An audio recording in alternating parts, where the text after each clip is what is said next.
Hey everyone, so I wanted to create a video really quick about how I choose which projects I want to back on Kickstarter and Indiegogo. So there's a couple of things that I kind of look for when it comes to if I know a project is safe or not. And one of them is pretty much I look up the actual company.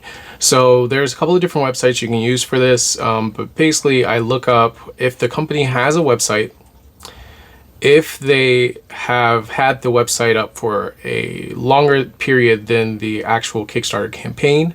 There is some exceptions to this, like for example with the Atmoblue, for example.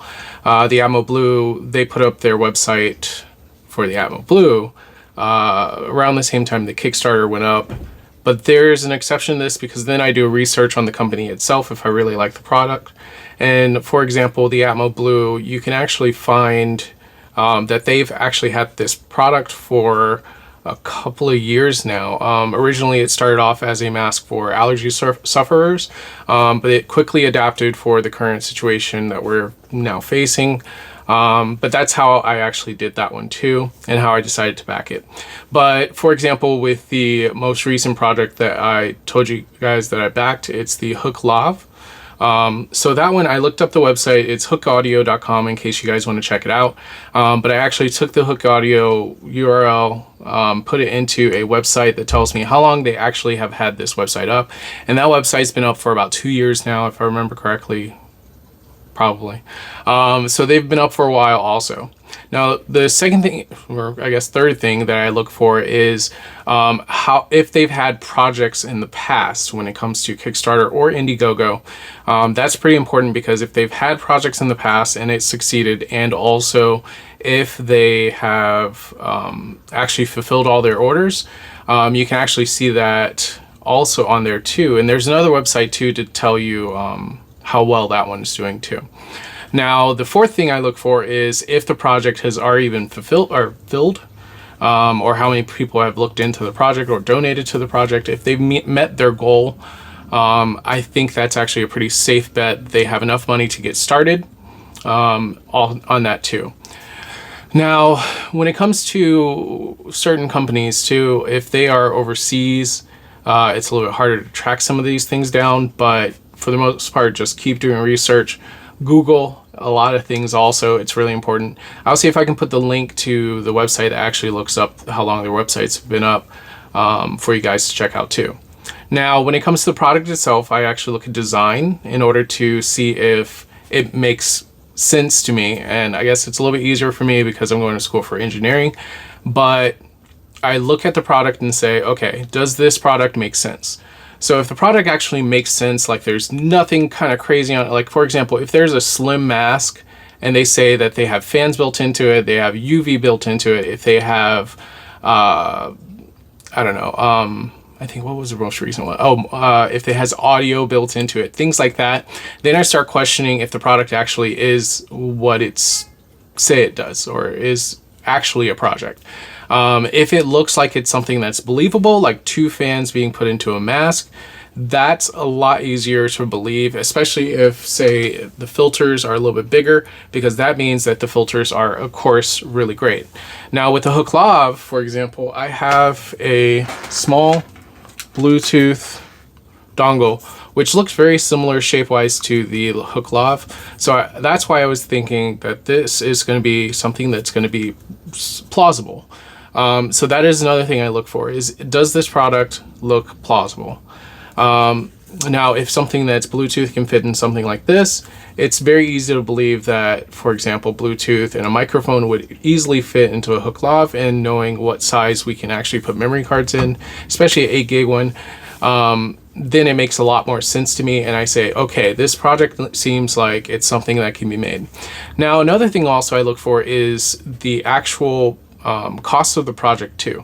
So if a project costs around $100 for something like a Bluetooth lapel microphone with great audio after the discount, then I say, okay, this seems like something that actually costs what it's supposed to cost.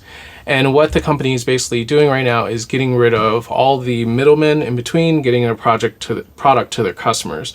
So by eliminating all of that middle space, they actually have capability of still making profit on this product.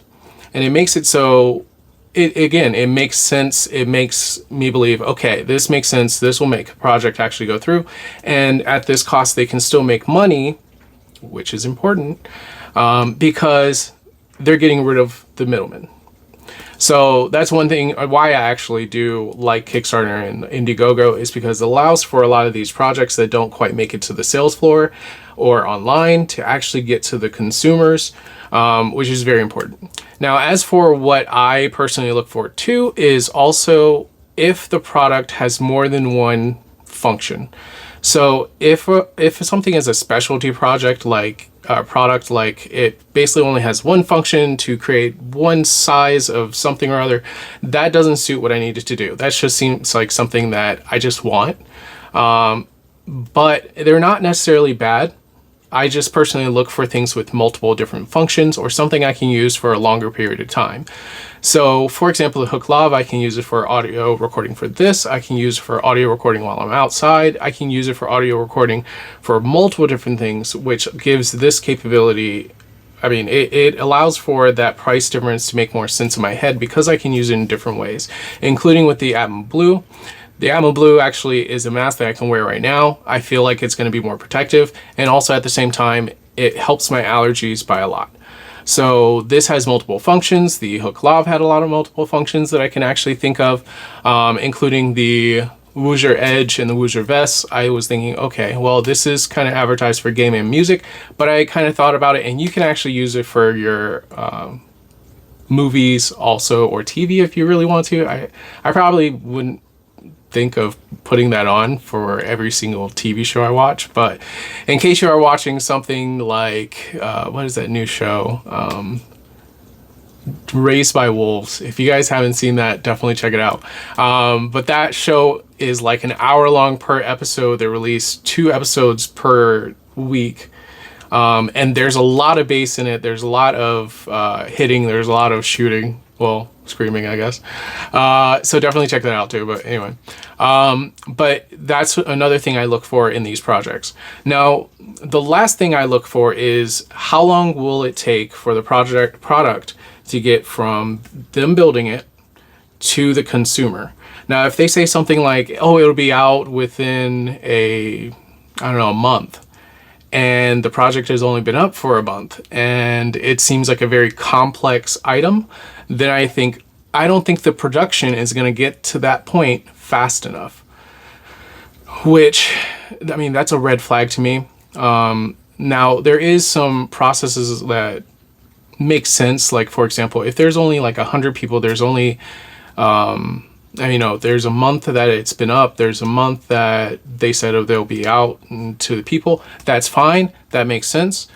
Doing 100 of those products is not bad. But if you actually have a product where it's really popular, like the Hooke Lav, or for example, the Atmoblue, and you start getting thousands and thousands and thousands of people, and it's a fairly new company, that's where you start getting nervous, because they may not have enough of a manufacturing process in order to actually fulfill every single one of those orders without any complications or issues. So that is my last thing I actually look for, and hopefully that this video helps you guys figure out if you want to back a project. I do back a lot of projects. I do also just kind of check out a lot of projects. You don't have to buy every single one that I actually go with. But if you want to check them out, always check my description. I usually have a link in there. Some of the links I do get a commission for, but other links I don't get a commission for. So I'm really doing this because I truly like a lot of the projects, and you'll kind of be able to tell by what the link says. So if you don't want to buy from me, buy from the link in my description, make sure you just go to their website, get it from them, because you'll still get the discount regardless from the Kickstarter. Now, some aren't as large as others, but definitely check them out. Support the actual project also, and make sure you kind of share those projects with consumers, because by you doing that, it actually helps those companies get these products in the stores and actually start really kind of boosting their capabilities when it comes to new projects, new updates, new software, new devices for you guys to buy. And I personally find it really amazing, especially as someone who's trying to get into that engineering field.